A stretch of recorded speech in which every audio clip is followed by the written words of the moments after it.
Akkam jirtan daawwattoota Gnn News Network. Dabareen tan oduuti. Oduu warraatan isinitti himtuun Faayisaa Iliyaas.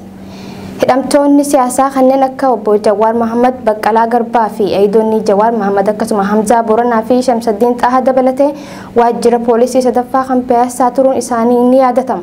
Haa ta'u malee halkan edaa adoolessa 11 bara 2020 achi fudhanii bakki isaan geessan amma ammaatti hin beekamne jedhan maatiin isaanii. Kun kanumaan osoo jiru har'a ganama adoolessa 12 sa'aatii 3 irraa eegalee maatiin barbaadaa akka turan himani. Bakka Meeksikoo jaamu akka jiran eeruu argatanis maatiin isaanii achis deemanii barbaadanii akka dhaban OMN gabaaseeti jira. Balaa lolaa kaleessa naannoo Burraayyuu ganda gafarsa noonnoo fi gafarsa gujee jaamutti mudateen lubbuun namoota 9 dabarteeti jirti.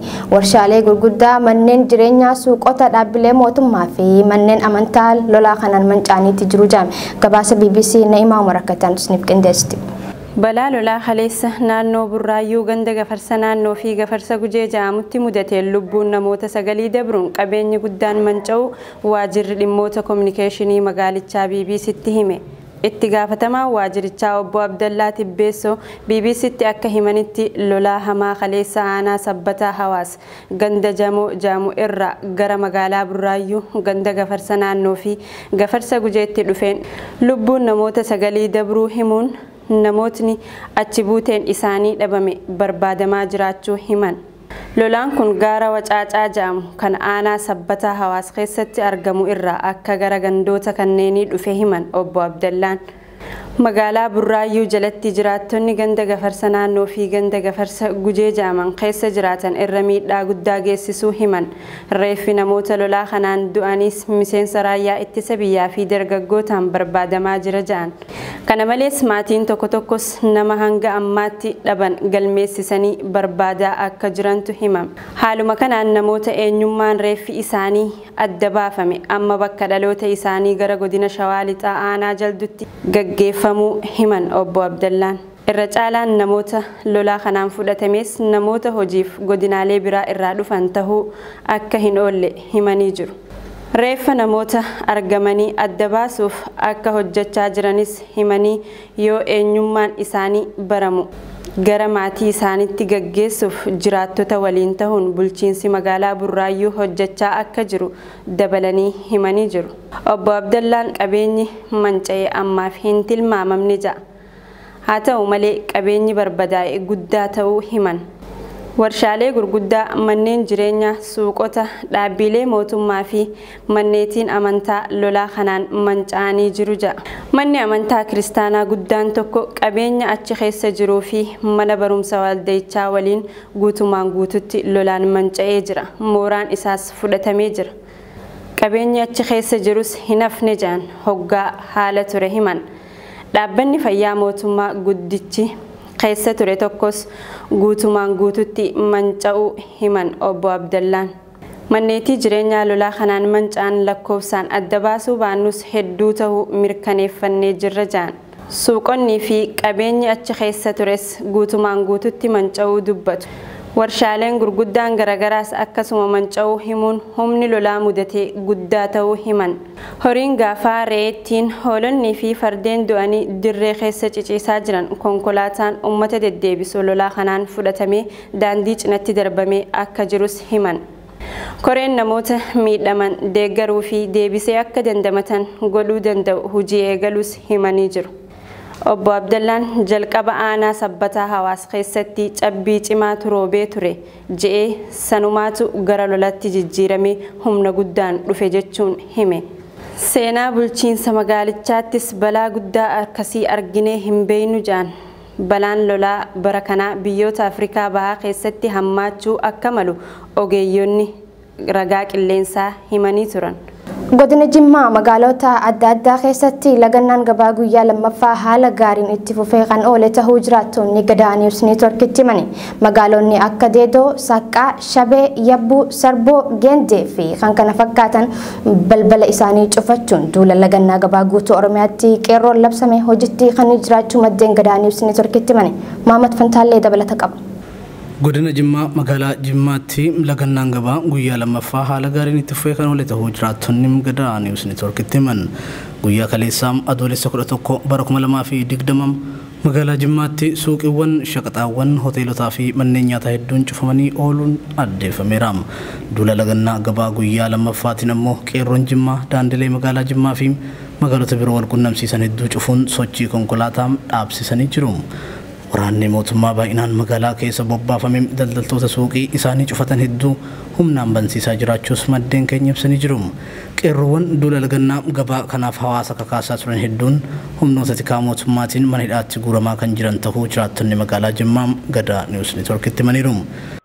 Magaaluma Jimmaa magaalaa guddittii akka amnuu kana magaalaa guddittii humni waraanaa humnaa walitti baay'ee gadhiisanii jiru. Magaalaa keessa konkolaataan illee socho'u, lukaan illee akkasuma bulooki qabatanii socho'aa jiru.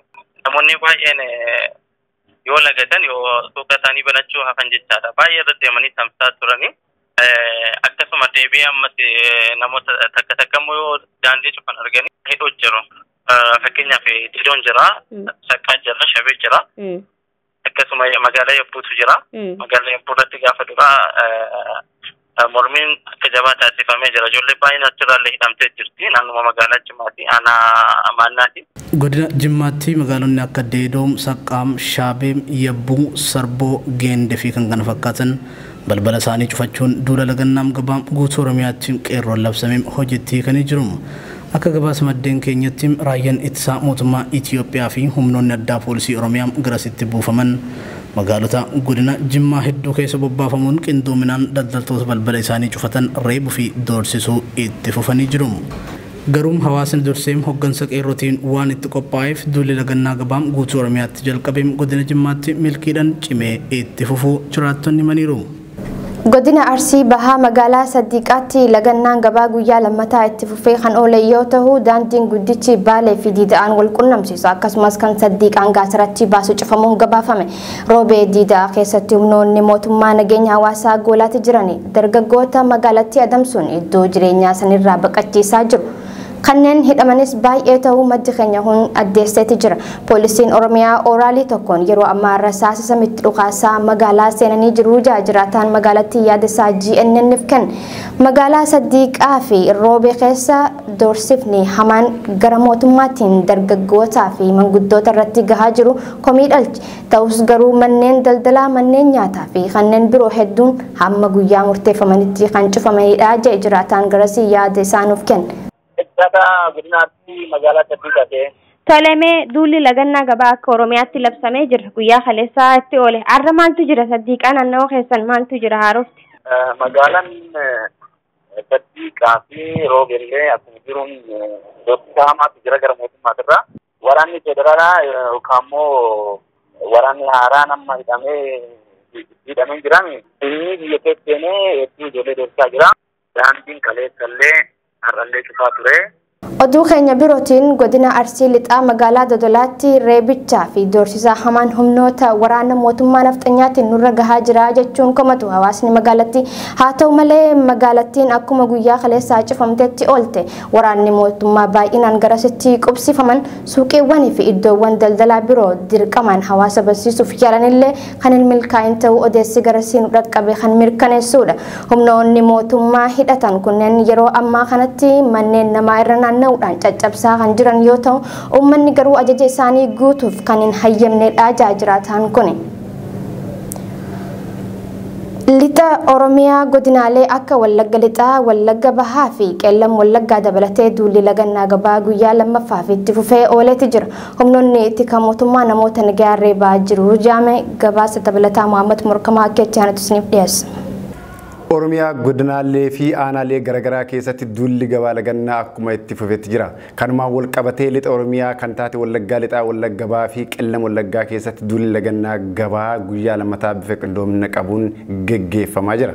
Wallaggaa Lixaa magaalaa Naqamtee keessatti haalli jiru ulfaataa ta'us daldaltoonni suuqiiwwan isaanii cufuun lagannaa kun akka milkaa'u taasisaa jiraachuu jiraataan magaalaa Naqamtee irraa bibilaan dubbifne kun nuuf himee jira.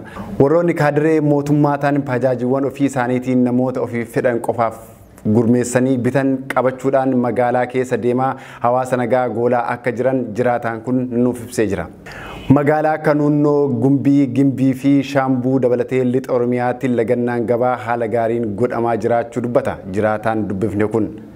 Haa ta'u malee humnoonni tikaa mootummaa achitti qubsiifaman hawaasa nagaa irratti doorsisa reebicha hamaa geessaa jiraachuun maddi kun nuuf addeesse. Kanumaan walqabatee kaadireen magaalattii waraana mootummaa qabachuudhaan manneen daldaltoota cufamanii fi suuqota irra deemanii eenyutu suuqa cufaa isiniin jedhe jechuudhaan dirqiisanii manneen daldaltoota warra suuqota cufaa turan irratti tarkaanfii fudhachuun humnaan bansiisaa jiraachuu maddi kun nuuf himee jira. Duulli lagannaa gabaa guutuu Oromiyaa qeerroo Oromiyaatiin labsame kun haaluma kanaan kan itti fufu ta'uu jiraattonni dubbifne tokko tokko nuuf himanii jiru. Duulli lagannaa gabaa guyyoota 5f karoorfame har'a guyyaa lammaffaaf bifa ho'aa ta'een gaggeeffamaa jiraachuun gabaafame. Magaalota godina Baalee hedduu keessatti lagannaan gabaa har'a guyyaa lammaffaaf kan itti fufe ta'uu jiraataan garasii dubbifne mirkaneesse. Magaalaa Roobee keessatti haalli jiru baay'ee sodaachisaa waan ta'eef lagannaan gabaa garuu sodaa tokko malee itti fufeeti jira jee. Ganama har'aa qofa namoota suuqii qaban gara 400 kan ta'an humnoota mootummaatiin hidhamaniitti jiru. Sochiin hawaasaa guutummaa guututti danqamuu fi humnoonni hidhatan ammoo namoota nagaa reebaa jiru jaan jiraataan kun. Gareen tokko kan ergama bilxiginaa qabatee dhufe namoota amantaan walitti buusuuf yaalaa jiran haa ta'u malee san milkaa'uu fi dhabuu jiraataan magaalattii yaada isaanuuf kenne dubbateeti jira. Humnoonni mootummaa hidhatan magaalattii keessa bobboon hawaasa daranillee daldaltoonni cichoominaan suuqii fi cufatee mana ofitti dacha'ee taa'aa jira. Magaalonni godinaalee Baalee hafan biroo kanneen akka Gobbaa, Gindhiir, Dalloomannaa, Bidiree, Gaasaraa, Dambalii fi Agaarfaa keessatti mormiin kun akkuma itti fufetti jira. Hawaasni magaalaa kanneen qindoominaan gurmaa'uun hamma xiinxalaan siyaasaa obbo Jawaar Mohammadii fi obbo Baqqalaa Garbaa, Hamzaa Boronaa fi kanneen hidhaa jiran martii gadi lakkifamanitti mormiin keenyaan kan cimee itti fufuudha jaan. Mootummaan Itoophiyaa abbaa irrummaa amalaaf qaba. Uummanni Oromoo tokkummaan ka'ee humna kana ofirraa akka fonqolchuuf cimsee mormachuu qabaa jedhan qeerroon godina Baalee. Guutuu Oromiyaatti lagannaan gabaa qeerroo Oromiyaatiin labsame haala gaariidhaan itti fufeeti jira. Haaluma kanaan magaalaa Dirree Dhawaa keessatti duulli lagannaa gabaa kun bifa qindoomina qabuun gaggeeffamaati jira. Ta'us garuu haalli magaalattii keessa jiru hammaataa ta'uun wal qabate namoonni hedduun hidhamaa jiraachuun gabaafame. Na'imaa Umar dabalata qabdi. Guutuu Oromiyaatti duulli lagannaa gabaa qeerroo Oromiyaatiin labsame haala gaariidhaan itti fufaa jiraachuu Oromiyaa naannoo garaagaraa irraa odeessi bahu ni mirkaneessa. Haaluma kanaan magaalaa Dirree Dhawaa keessatti duulli lagannaa gabaa kun itti fufee jira. Sababa kanaan wal qabatee haalli magaalaan Dirree Dhawaa keessa jirtu ammoo yaaddessaa ta'ee jira maddi keenya garasii dubbifne. Hayyee bakka jirtu ibsitii waan haala naannoo san jiru waan si gaafannurraa nu ibsita. Gadaanis neetwoork irraa si dawwala ani Na'imaadha. Ani sanii jiraadhu magaalaa Dirree Dhawaati. Odeeffannoo biyya keenya keessa jirtu haa bilbiltanii gaafachuuf sanii galatoomaan isiniyyaa. Hayyee atilleen hedduu galatoomimee haalli lagannaa gabaa maalirra jira? Hayyee haalli lagannaa gabaa kun bifa bareedaadhaan akkuma itti fufee jira akkuma kaleessaa fi olmaan irraatiiti. Kaleessa sa'a 12 irraa eegalee hamma sa'a 4tti guutumaan guutuu magaalaan cufaa turte sa'a 2 irraa kaasee sa'a 2 irraa hanga sa'a 4tti tarkaanfii fudhachuu eegalan namoota mana cufatanii tattaa'an mana shaguun jalqabnaan namoonni hedduun namoonni baay'een sodaa adaba sodaadhaaf kana godhatanii jira. Humnoonni mootummaa hidhatan manneen hawaasaa irra deemuun namoota nagaa hidhaa jiran. Maddi kun dabalataan akka eerutti namoota hidhamanii jiran qarshii 10,000 dirqamaan kaffaluu qabdu jechuun rakkisaa jiran jaame. Magaalattii keessatti reebichi hammaachuun dubbatame. Namoonni tokko tokko reebicha irra gahaa jiru kana sodaatanii iddoowwan daldalaa isaanii banuus himamee jira. Itti dabaluun iddoo buufata konkolaataatti deemuun lakkoofsa gabatee konkolaachiftoota irraa mulqaa akka jiran ifoomee jira. Sababiin kun ta'eef ammoo wayita lagannaa gabaa guutuu Oromiyaatti labsame kanatti daandiileen konkolaataa baha Oromiyaa irraa Finfinnee geessu danqamuun wal qabatee konkolaattonni hundi sochii dhaabuun akka ta'e beekame.